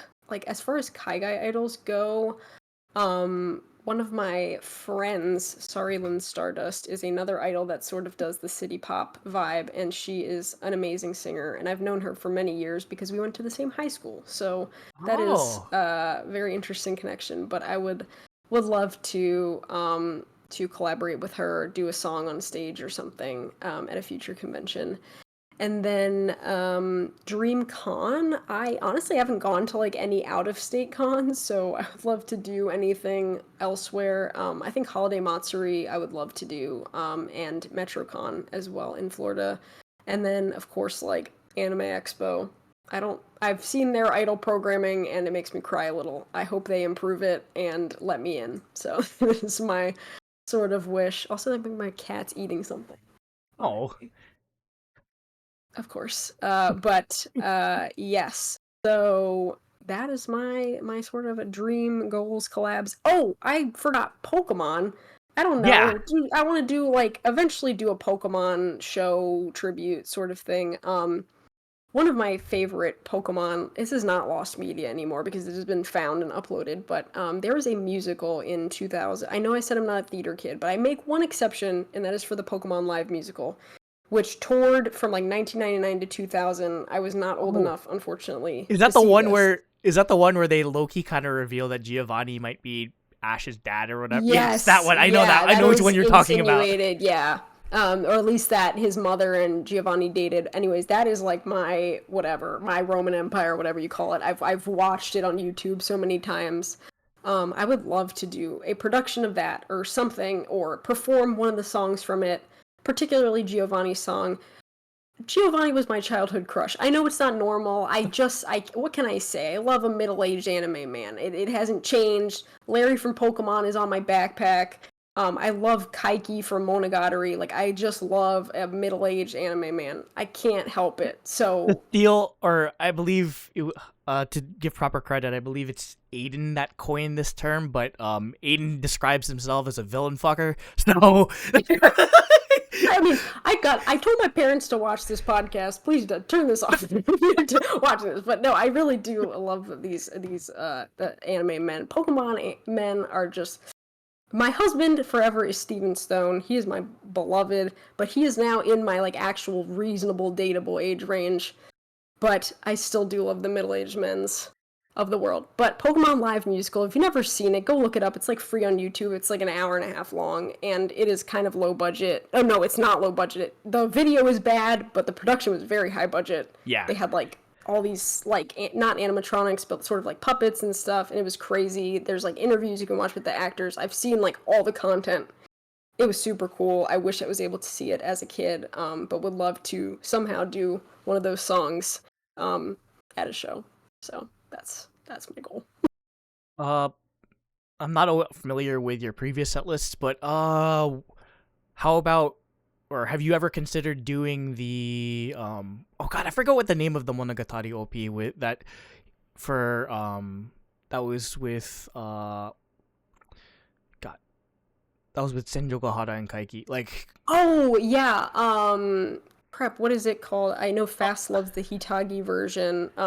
Somebody put it in the chat. I know what it is. But yes, I would love to do that with another Kaigai idol who has a lower voice range than me. So I'm putting this out there, Kaigai idols. No, we will make that happen because that is again right up your alley. Again, like very summery, like beach city pop vibe. So yes, I love that song so much. Kogarashi Sentiment is what it's called. Yes, yeah, like probably one of my favorite OPs from Monogatari. For anyone that hasn't watched Monogatari like music in general is just like iconic. So the character, I love anime that do character openings anytime. I love insert songs, anything. I've been obsessed with Precure lately, and they have a lot of insert songs as well. But yeah, Monogatari is one of my favorite shows, and Mayoi is my favorite character. She's my beloved. But yeah, all the openings are just so good. But yes, good stuff. Yeah, if you like somewhat legally questionable harems and French new wave aesthetics and like screens you can't read because it flashes so quickly, Monogatari definitely worth. It's great. Yeah, definitely recommend. It gets a bad rap online because it is the protagonist is a bit sus. I can't defend him. I swear, but, there. It's more than just a toothbrush scene. I swear. It's really good. Yeah. I actually heard the ending. Sorry, I know the show's supposed to be ending, but okay. I heard the Kimi no Shiranai Monogatari when I was like 11 or 12. I bought it off Spotify and I bought it off iTunes, and I didn't realize until like 10 years later or something that it was from Monogatari, and I was like, oh, this is the ending of Monogatari. I felt so stupid. I was like, yeah, it's in like the name of the song, but I didn't realize that until I watched Bake Monogatari when I was in like college, and I was like, oh, I know that song. So that was cool to find. Yeah. All right. So, I mean, we could just throw that in your shout-outs anyway. Yeah, whenever they make Monogatari, like, they keep... What are they on? Like, they're making, like, season 3? Or, like, yeah, there's like off-season... Monster season, just, yeah, the main story's wrapped up. I still have to watch Off and Monster season. The last I watched was Zoku Owari, so I need to catch up and watch the one that just aired. All right, so I will... So... Next time I go to Japan, I will be sure to knock on Shaft's door and be like, get Tarastallized to do an OP song, or become a... I actually cosplayed Hitagi. A few years ago. My boyfriend did Kaiki, and I legitimately an incredible cosplay. If you guys haven't seen that, thank you. Yes, it's on my Instagram. Should you choose to visit that? But yeah, it's so there. I guess with that, like, that's the end of the show. I mean, again, thank you so much for coming on, IDOLEYEZ. I literally only messaged you on like Tuesday, so I really appreciate. So excited. I was like, oh my god, they're gonna put me on that podcast where all the idols go. I was so excited. So this was super fun to chat. So thank you. Yeah. Okay. So this is the part where you can chill yourself even more. Obviously, I mean, the big one obviously being your birthday / live stream / karaoke. So yes, my birthday is Thursday, April 3rd. I will be, you know what, I'll be 25. That's kind of a big milestone, sort of. I don't know, whatever. I feel like it is kind of. Yeah, one of my coworkers said that's a big birthday. I was like, yeah, I mean, like, IU made a whole song about it, so. Yeah, that's true. So 23, 25. You know, it's important. I will be listening to Palette, of course, on my birthday. And then, yeah, I don't know. I'm everywhere. I'm on Twitter. I'm on Instagram. I'm on TikTok. I'm on Tumblr. Good luck. Try to find my Tumblr. Shout out Tumblr. I'm on YouTube. I have some covers on YouTube. You can go watch. I'm most active on Twitter because I love to post my opinions about shoujo manga and anime on Twitter and Pokemon. So, for better or for worse, I'm active. I'm around. So, yeah. Yeah. With that said, let's see. Okay, so next week episode, I believe, is Return of the Eggy. So, like, I believe he'll be finally back in the United States, and I'm just basically just interviewing about, like, what did you do in Japan? How much money did you spend on checkies? So, that should be an interesting show. Upcoming events. Oh, and reminder for chat, once we end here, it's not over. I still have to play Terra in Pokemon Showdown, and I will probably lose. So if you're interested in that, please stick around. So, upcoming event schedule. So I literally just came back from the Mofu Bagel debut live. I'm friends with one of the members, Akadi. It was a really good live. Yeah, so I'm sure they'll be around doing more stuff in the future. Next Saturday, I believe. Yeah, next Saturday in Brooklyn at Japan Village, we have the Mint Phantom Maid Cafe. So I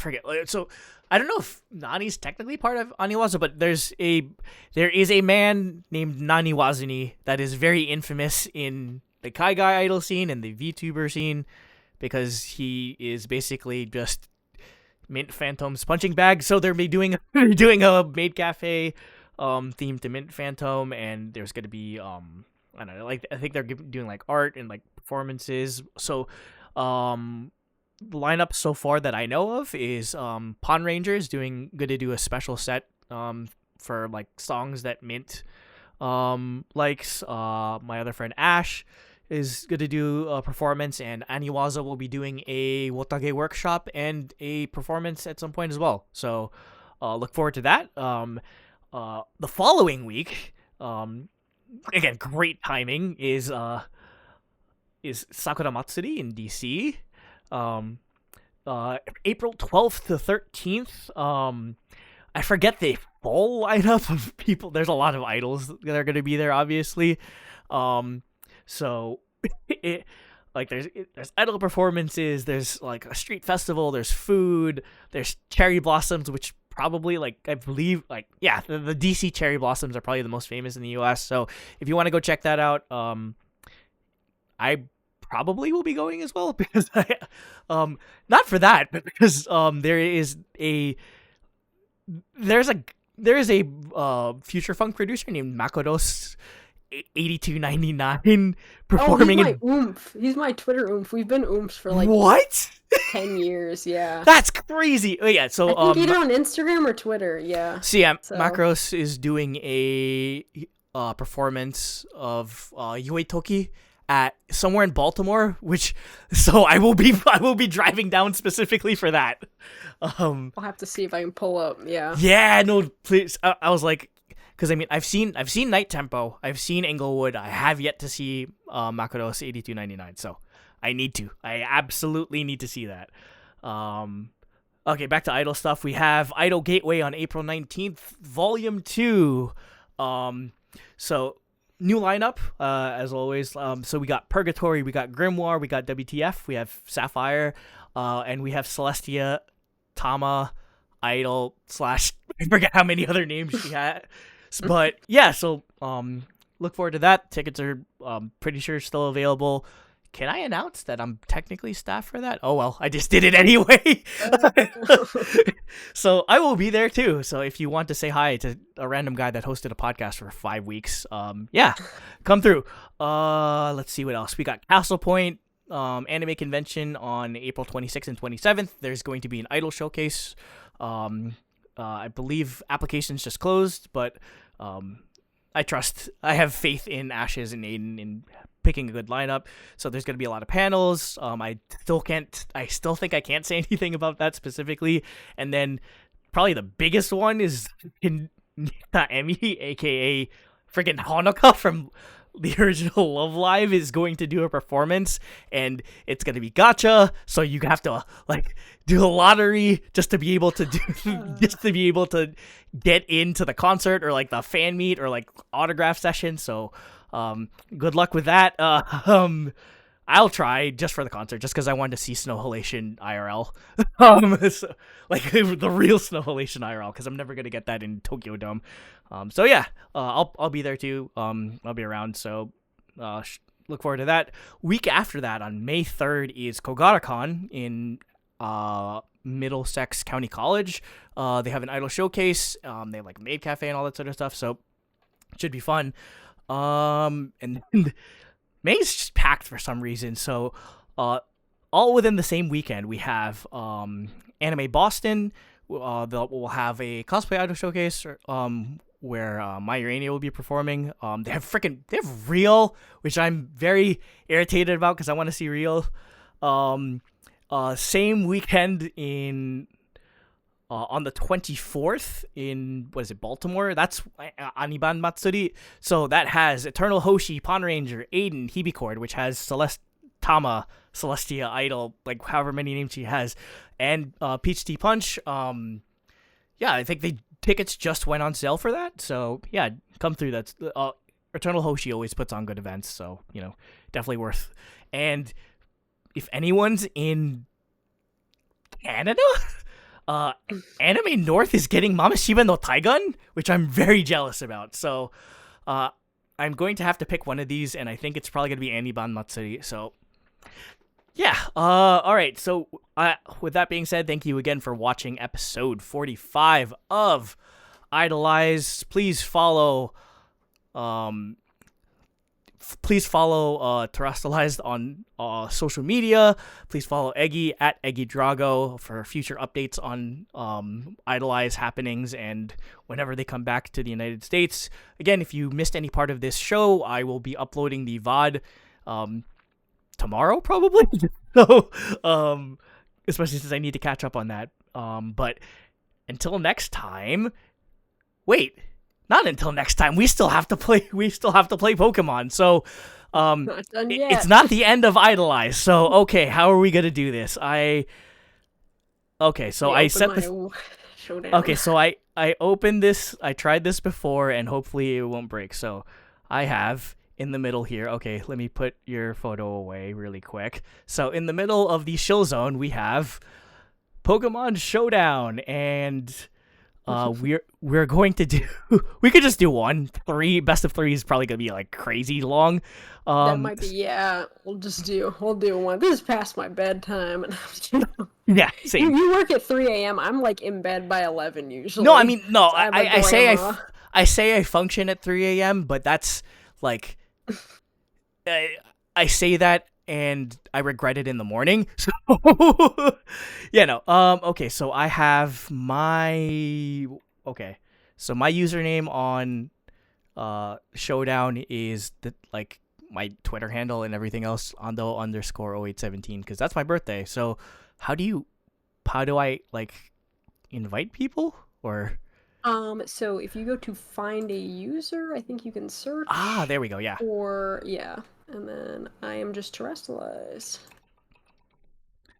Okay. Open challenge. Okay, there we go. Reading singles or doubles? Singles is kind of funny, but I mean, doubles is... I guess we could just do like Gen 9 random singles. I don't know. Sure.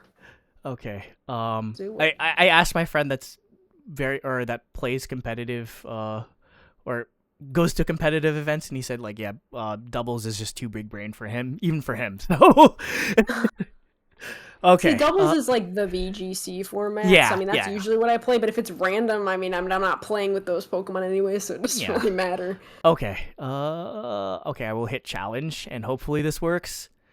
Alrighty. Oh lord. Okay, what did I? Oh my god. I got it right. Okay, My so ears. Oh, okay. oh, because you have the music on. No, I'm scared. I'm scared I'm gonna get bonked if I put the music on. But okay, I will do my best to narrate. Oh god, it's my turn. So I have Rampardos. Maybe I should. I'm not gonna stream snipe you. I'm not Okay, gonna please, stream snipe please. you. Okay, thank you. What should I do? Okay, let's go with that. Oh. No. Okay, okay, that actually worked. Okay. Okay. Wow.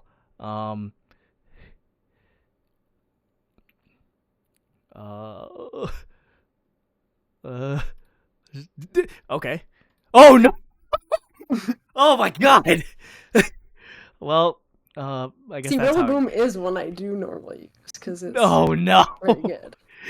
Oh They're actually no. terrain, you know. You got you got a regular. Let's see who I want to pull out. Okay. Let's just do that. Ooh. Okay. Oh.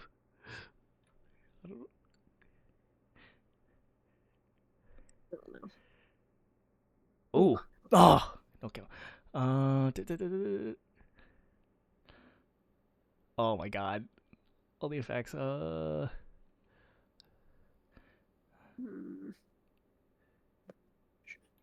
Actually, no. What did I do? Oh my god. This is kind of funny. I'm getting stabbed to death. I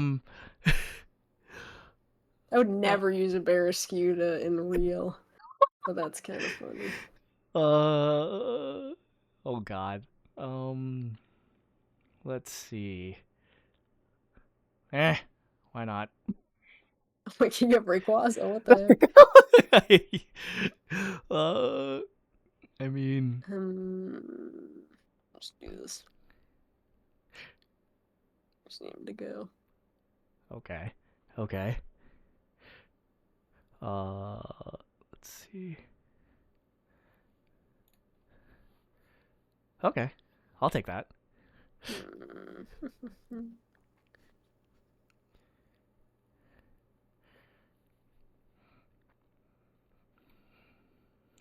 Oh. Okay. Okay, come on. Please don't die. Okay, there we go. Okay. Okay, I'm just I'm not. waiting for the No! No! I was waiting for this one. Okay, here we go. Oh my Well, God. we'll see how. We'll see how. Let's see if I can do this. Oh boy.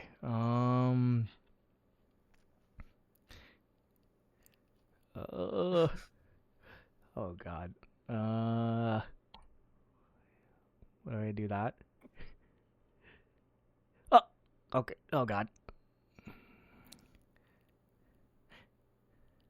The Oxy speed is crazy. Do what? Okay. Oh my God. Of course. Okay. Okay. There we go.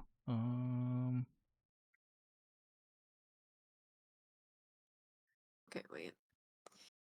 Mm.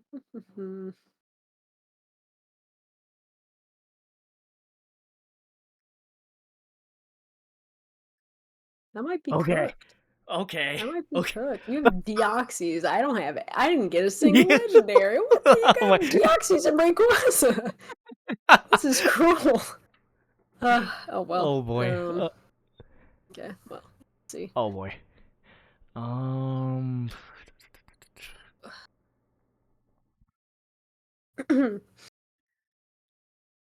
Uh.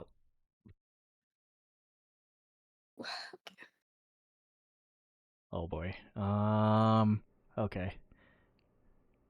Let's see. Okay. Let's try that. Ooh. Damn. Oh no. I swear I'm not usually. Well, I don't want to say I'm not usually this bad because that's probably not true either. But okay.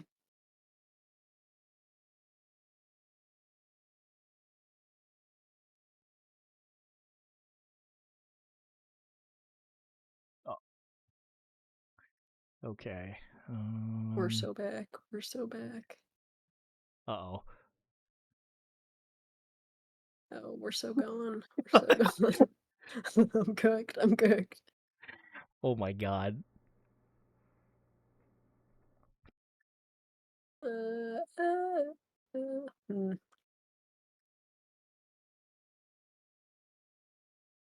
Okay. Well, I don't know. Oh, Ice Cube. No. What? Oh,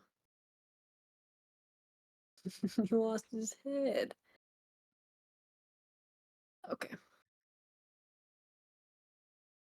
Oh, I thought that would do. Oh God. I thought I was gonna be able to get something. Let's Oh. be honest. I mean, it's over for me. But like, it was funny while it Okay. Uh. 214. Okay. Oh. Oh Power God. so strong. He lost his electric type. Oh boy. Come on, Scrafty. Bring it home, please. Okay, I still haven't. Wait, this is not. Oh, okay.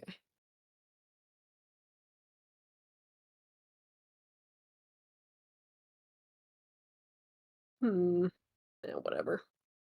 Oh my God. Why? I can't even get it. Ooh. Oh boy. I'm throwing him so hard. Okay, come on, Deoxys is fast, Definitely please. faster than me, so I don't Please, think this is please. okay. But with halved special, can we Oh, get a? all right. Oh God. I wonder. I don't know. I don't know if I should do. Ooh. I don't know. Oh boy. Oh, Oh no, no, why? we got. Oh, That's kind of funny, actually. I oh didn't my. have any legendaries. I'm just saying. Maybe I'm goaded. No, I'm kidding. Oh God. I was so scared of that Deoxy speed. I was like, oh my god, how am I gonna deal with I this? grasped defeat from the jaws of victory, but Ah, okay, yeah, no, okay, I have to grind. I have to. We're getting a new Pokemon Legends game. I have to grind.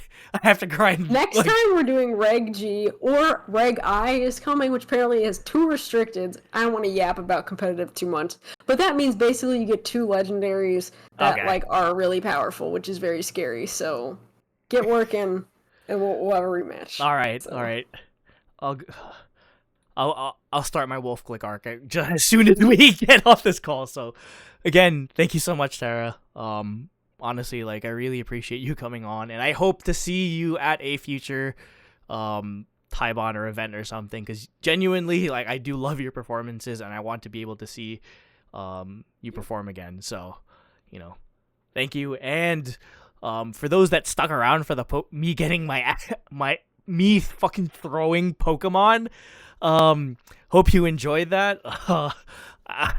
My pride is a bit hurt, but I'm going to just go drown it in a very late dinner. So thank you so much again for watching this episode of IDOLEYZ. Until next time, same idle time, same idle place here on IDOLEYZ. It's probably too late for me to raid anyone, so I'll just go offline. Bye, guys. Bye.